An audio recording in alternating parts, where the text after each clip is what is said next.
हरे कृष्णा सभी के लिए आपका मेरे चैनल द सिंपल सोल पर स्वागत है।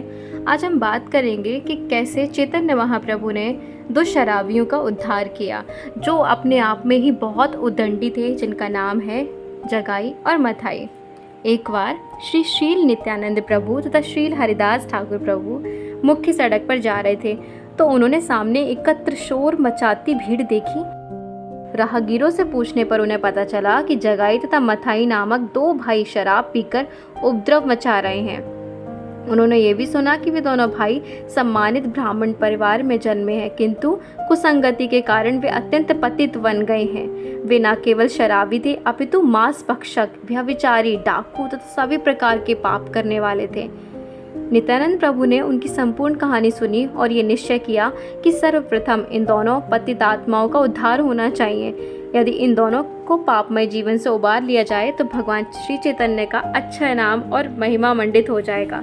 इस प्रकार सोचते हुए श्री श्रील नित्यानंद प्रभु तथा हरिदास दोनों ही भीड़ के बीच से घुसते हुए वहां गए और दोनों भाइयों से भगवान श्री हरि का नाम जपने हेतु कहा।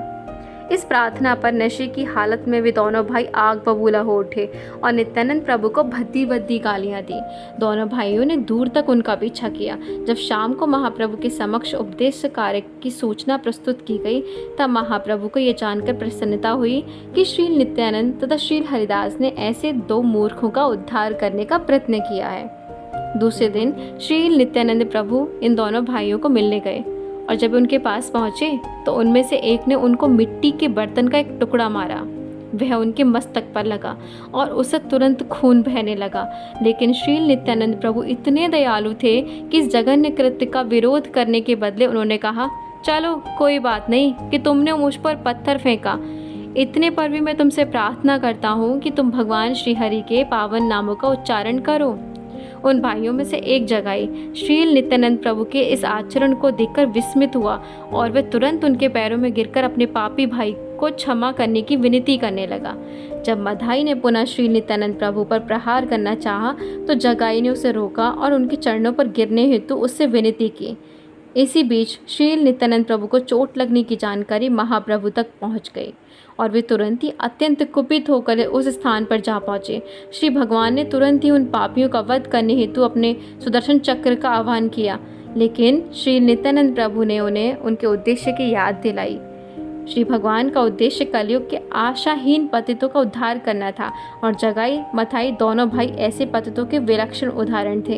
इस युग के 90% जनता उच्च कुल में जन्म लेने तथा सांसारिक सम्मान प्राप्त करने के बावजूद भी इन दोनों भाइयों के समान है। प्रामाणिक शास्त्रों का निर्णय है कि इस युग की समस्त जनता निम्नतम शूद्र गुणों वाली या इससे भी नीच होगी।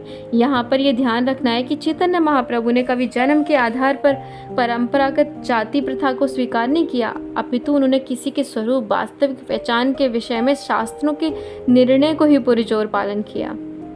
जब भगवान अपने सुदर्शन चक्र का आह्वान कर रहे थे और श्री नित्यानंद प्रभु उनसे दोनों भाइयों को क्षमा करने का अनुनय कर रहे थे, तब वे दोनों भाई श्री भगवान के चरण कमल पर गिर पड़े और अपने इस अभद्र आचरण के लिए उनसे क्षमा मांगने लगे।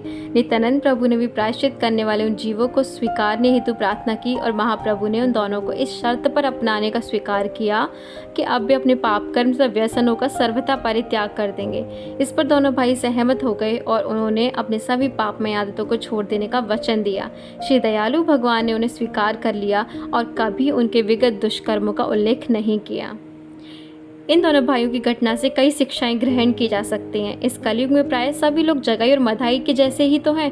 यदि वे अपने दुष्ट कृत्य के बंधनों से छूटना चाहते हैं तो उन्हें भगवान श्री चैतन्य महाप्रभु की शरण ग्रहण करनी चाहिए और आध्यात्मिक दीक्षा लेने के उपरांत उन बातों से दूर रहना चाहिए जिनकी शास्त्रों में मनाही की गई है। हरे कृष्णा।